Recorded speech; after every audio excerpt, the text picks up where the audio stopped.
Some people have criticised the Leader of the House for her decisions on the subjects for topical debates.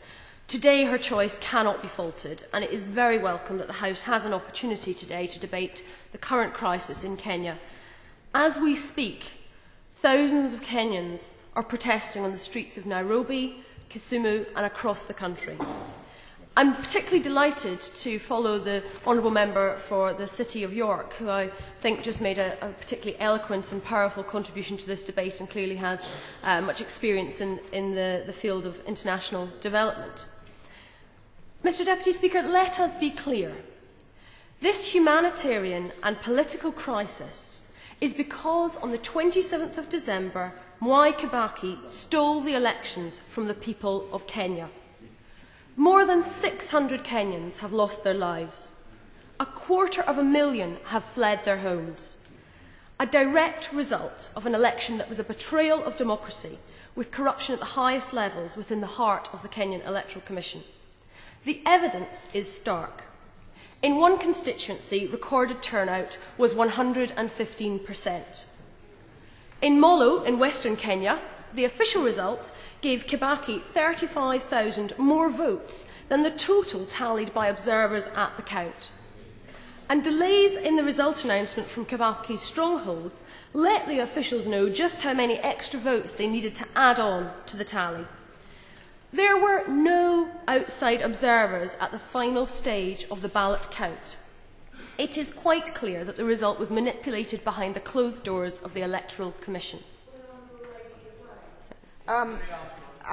Again, my understanding, Mr. Deputy Speaker, from the Commonwealth Observer is that actually where the tally was over 100%, once it got to Nairobi, as it were, if it had changed from the constituency, and by the time it got to Nairobi, if it was over 100%, that was actually discounted in the presidential election.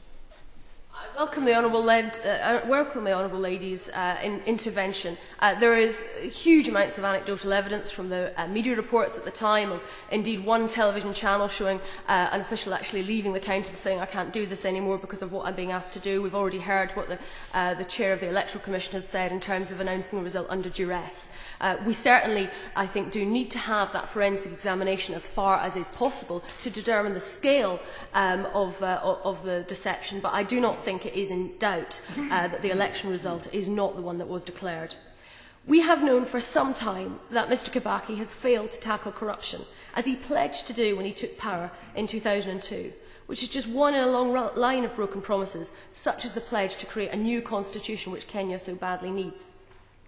But most seriously, over a year ago, Kibaki stacked the Electoral Commission with his own appointments and failed to consult with the opposition parties.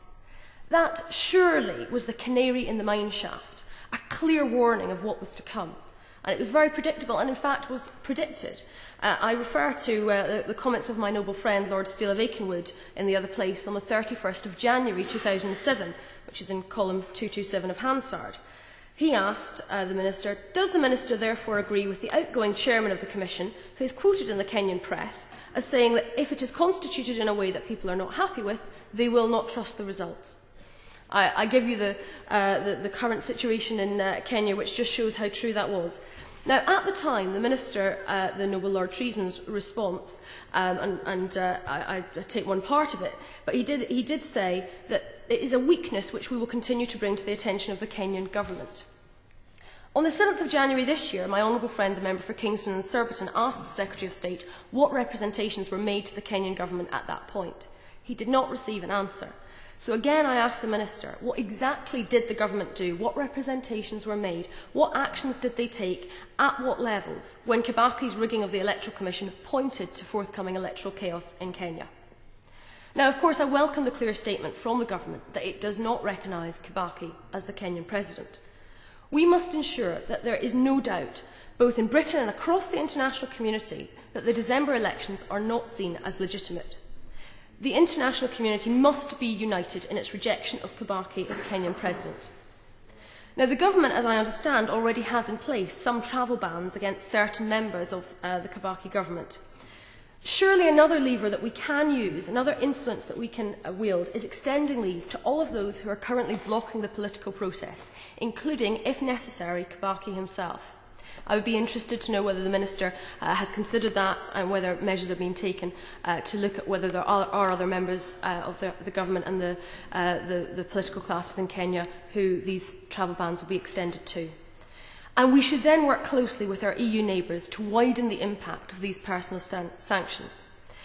But of course we have to be very careful when applying sanctions, that they are targeted against the corrupt members of the government and those blocking the democratic process. They should not harm the poor Kenyans who are already victims in the crisis. The free education and HIV health programmes, for example, must be safeguarded. Elections are due in Angola, Malawi and Ghana in the next 18 months. There is a great danger that failing to deal rigorously with electoral corruption in Kenya will make similar problems more likely in those other African states. The political solution to the current crisis in Kenya must now involve fresh presidential elections taking place. The status quo... I certainly will. The Honourable Great Lady for giving way. I think she's absolutely right. The only lasting solution to this crisis is fresh elections, and as the Honourable Member for York says, in a relatively short timetable. But would she not agree that both parties should be using this interim period to have a joint agreement on the composition of the Electoral Commission so that whoever wins that election will buy in the Electoral Commission's processes and that the elections can be seen as free and fair? I welcome the intervention. The Honourable Gentleman is quite right. The buy-in to the Electoral Commission from everybody involved in the Kenyan political process is, of course, absolutely key, and it must be seen to be independent.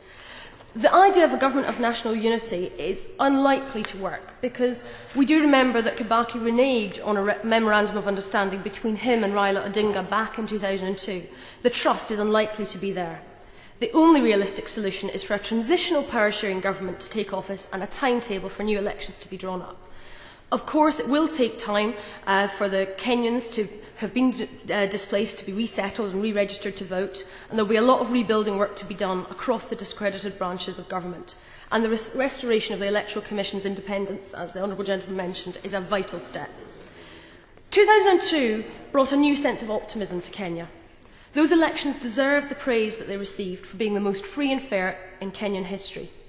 And in December, voters again approached the polls with optimism, with a turnout recorded of over 70%. But the situation has quickly turned into a seminal crisis. Whether the violence is blamed on tribal tensions, a conflict between haves and have-nots, or an intergenerational clash, we should not lose sight of the fact that the direct cause of the bloodshed was the manipulation of the presidential election result. As we enter the second day of protests in Kenya, the potential for further large-scale loss of life is very real. Pressure must be brought to bear on Kibaki so that Kenya can have a transitional government and fresh elections. Failing to act now will push Kenya closer to the brink.